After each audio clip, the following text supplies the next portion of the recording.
Quando o andarilho parou no restaurante, quase todo mundo lá dentro já estava morto. Claro, ele ainda não sabia disso, sabia? Noite fria de outubro. Ele seguia há horas por estradas secundárias dos Estados Unidos da América, passando por árvores. As que ainda tinham a decência de estar vestidas, de qualquer forma, estavam todas usando tons de laranja e marrom. Essas mesmas folhas cobriam o asfalto molhado sob ele aos milhares, enquanto a roda dianteira de sua moto rasgava tudo. Ele só percebeu o quanto estava com fome quando realmente viu a lanchonete. E era uma lanchonete de verdade, autêntica. Um dos grandes tubos de metal dos anos 50, instalados por todos os Estados Unidos da América. Não era um café enfeitado fingindo ser uma lanchonete, só para tentar conquistar aquele clima tão cobiçado de diner. Uma cápsula de aço brilhante com um toldo vermelho e branco e uma placa escrita Ricos. Atrás dela, um bosque escuro se estendia por quilômetros de floresta selvagem. Ele podia sentir a areia do sono sob as pálpebras, um certo peso nos músculos que só vinha de horas dirigindo. A vibração dos guidões levava o ronco do motor pelas mãos, subia pelos antebraços e seguia pelas vias neurais ao corpo. Batatas fritas grossas, ovos e uma grande caneca de café preto. É exatamente o que ele precisa para seguir viagem. Ele guarda 1 quilo de pó marrom de amigos do sul da fronteira na mochila. Esse é o tipo de carga que você não quer carregar com a mente meio lenta. Quando ele parou no estacionamento, encaixou o descanso da moto e enfiou as chaves no bolso da jaqueta de couro. Ele notou muitos carros estacionados fora da lanchonete, mas de onde ele estava, não parecia que havia alguém lá dentro. Estranho.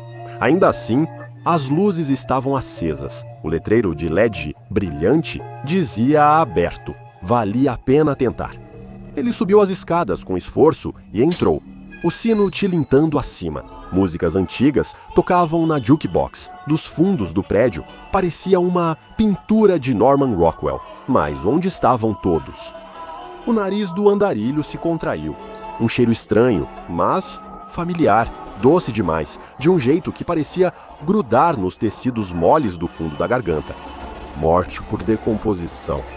Foi então que ele olhou para baixo e percebeu as manchas vermelhas nos azulejos preto e branco no chão, pegadas e marcas de arrasto. O andarilho já tinha convivido com gente barra pesada, caras perigosos que esmagariam seu rosto com um soco de punho enluvado de couro só por você olhar torto para eles.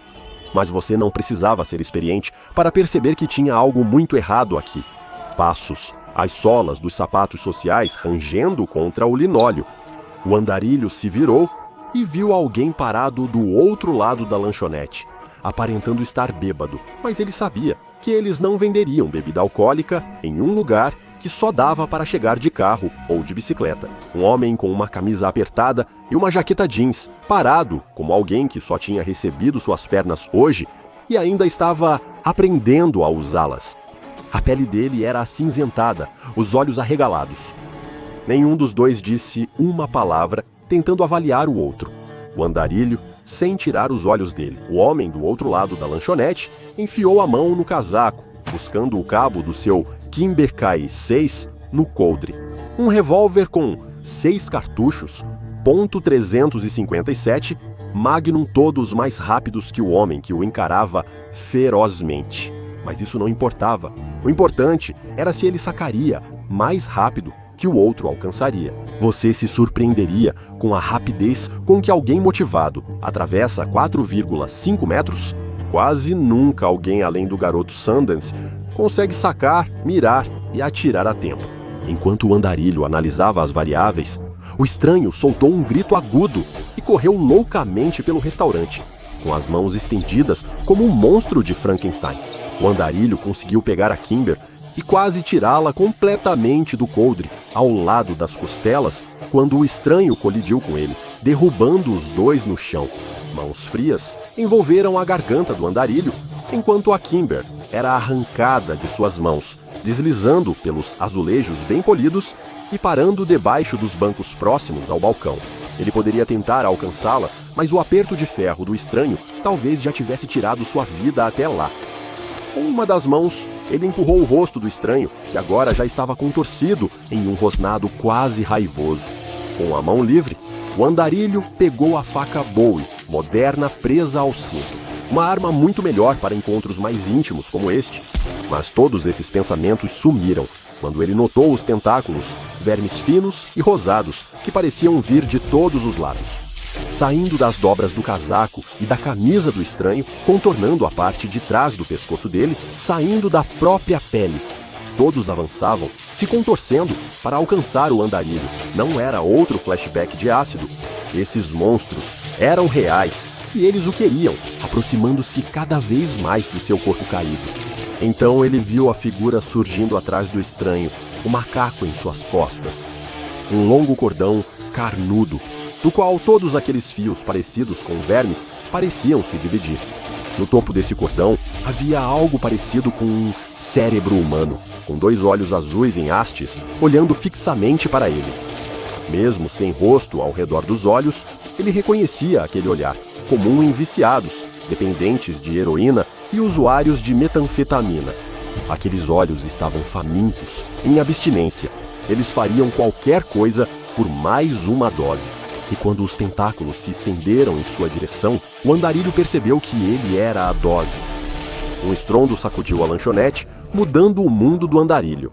O cérebro no talo explodiu, espalhando uma gosma preta por tudo ao redor, inclusive no andarilho. Todos os tentáculos ficaram moles e o estranho caiu morto no chão. Aquela coisa do cérebro. Provavelmente o manipulou como um fantoche.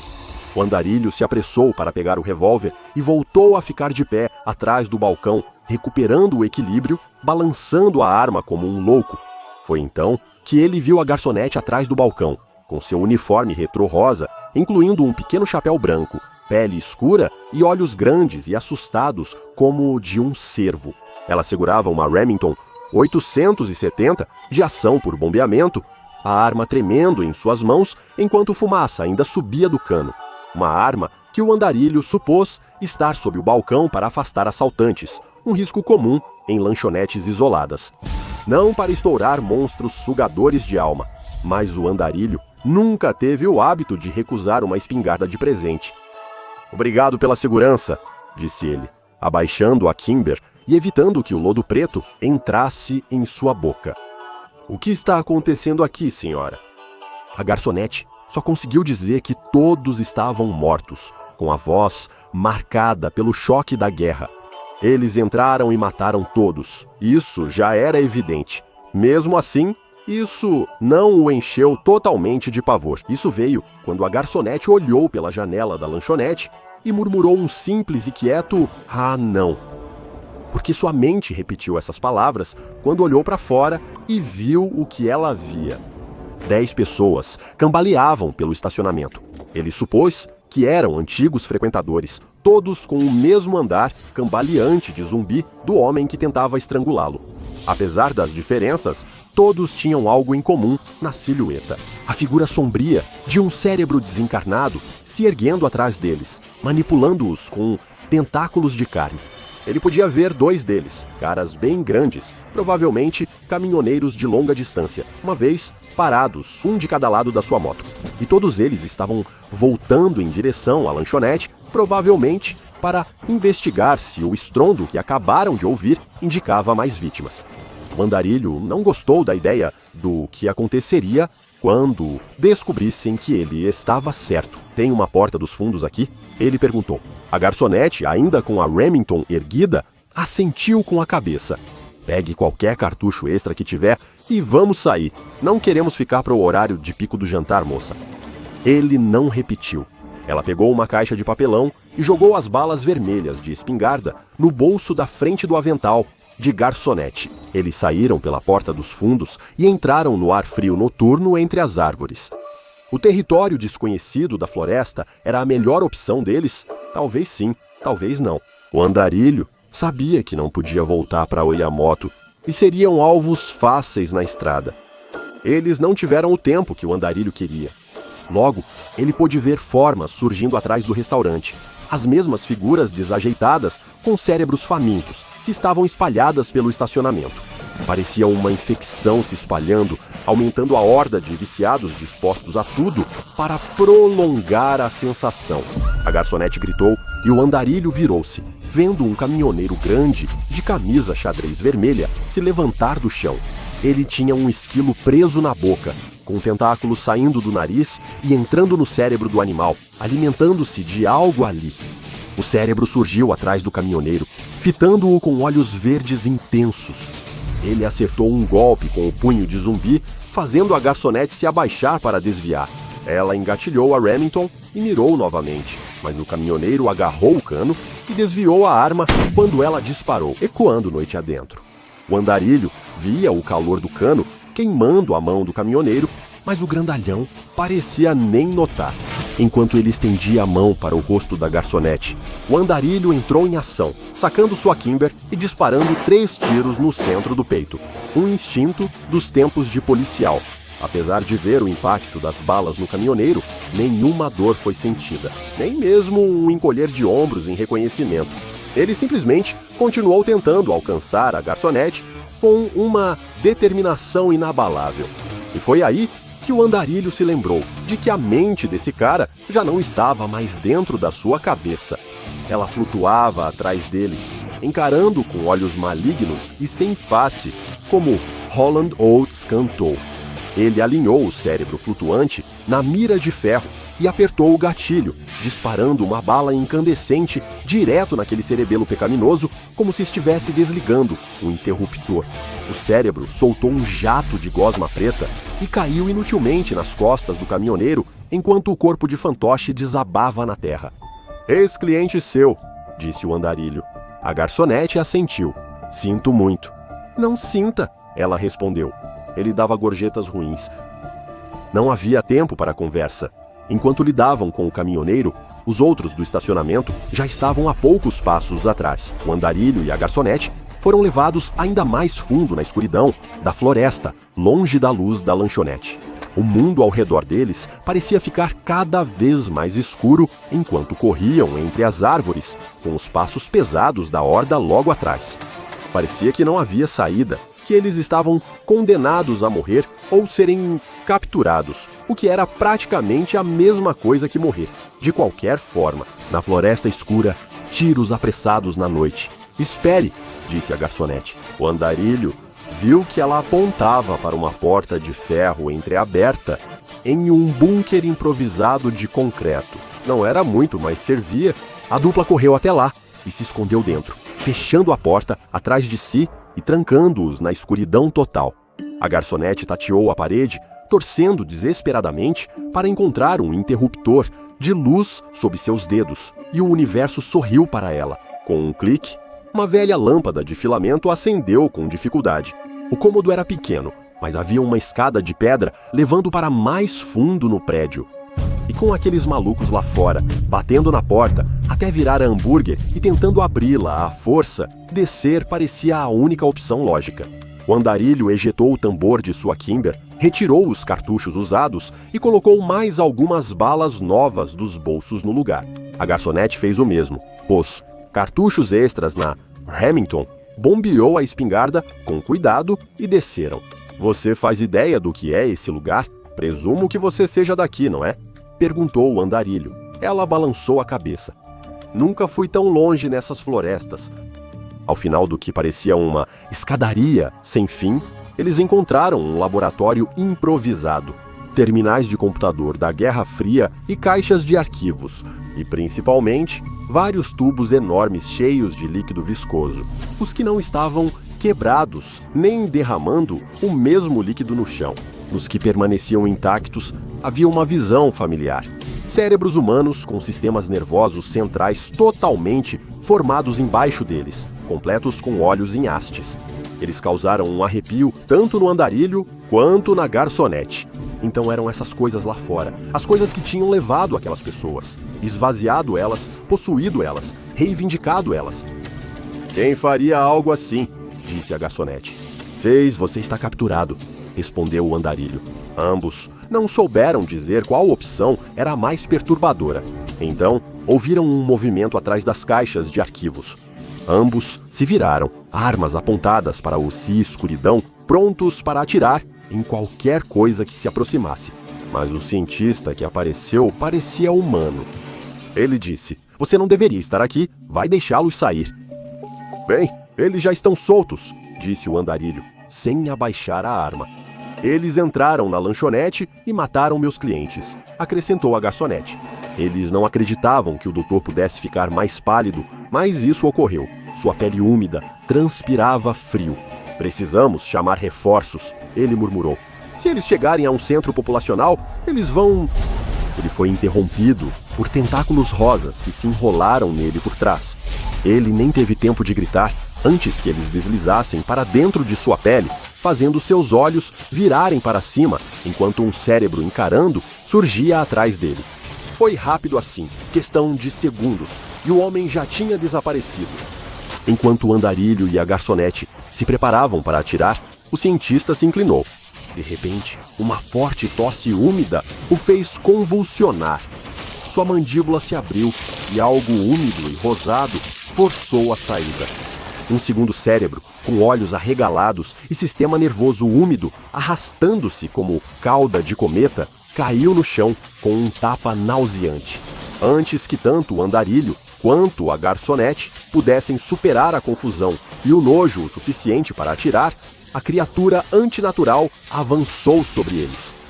Esta é uma anomalia pouco conhecida, sendo das mais obscuras do catálogo inicial da Fundação. Mas não se engane, subestimar seu oponente pode fazer seus últimos pensamentos virarem uma refeição saborosa. Tudo sobre o SCP-1027, ou Sistema Nervoso Central Carnívoro, já está no nome. Este sistema nervoso central humano demonstra comportamentos predatórios e parasitários com seres sencientes. Apesar de lembrar claramente uma visão dos anos 1950 sobre vida alienígena. Este ser é geneticamente humano, e isso torna seu comportamento agressivo com outros membros de sua suposta espécie ainda mais perplexo. O que mais chama a atenção nessa anomalia, bastante desagradável, é que ela pode sobreviver fora do corpo humano. Acredite, se você encontrasse uma das anomalias que arrancam seu cérebro e sistema nervoso central, não sobreviveria por mais de alguns segundos dolorosos. As amostras sob custódia da Fundação, medidas do ápice do cérebro até a base do nervo ciático, variam de 11 metros a 15 metros. Eles têm a maioria dos sentidos humanos básicos, como olhos, nervos táteis, cóclea e possivelmente um olfato rudimentar. Todos os sistemas neurais do SCP-1027 permitem locomoção, ou seja, cada parte dessa criatura pode se mover.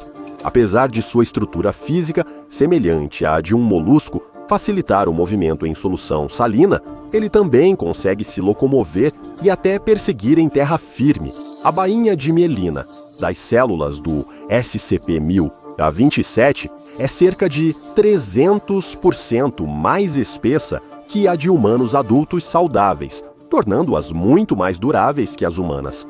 Essa durabilidade preocupa a todos, pois a dieta principal do SCP-1027 parece ser matéria cerebral humana. Mais especificamente, eles se alimentam dos nossos neurotransmissores, todos os hormônios delicados que transportam pensamentos e sentimentos pelos canais das nossas mentes. E todos os métodos deles para isso são sempre fatais.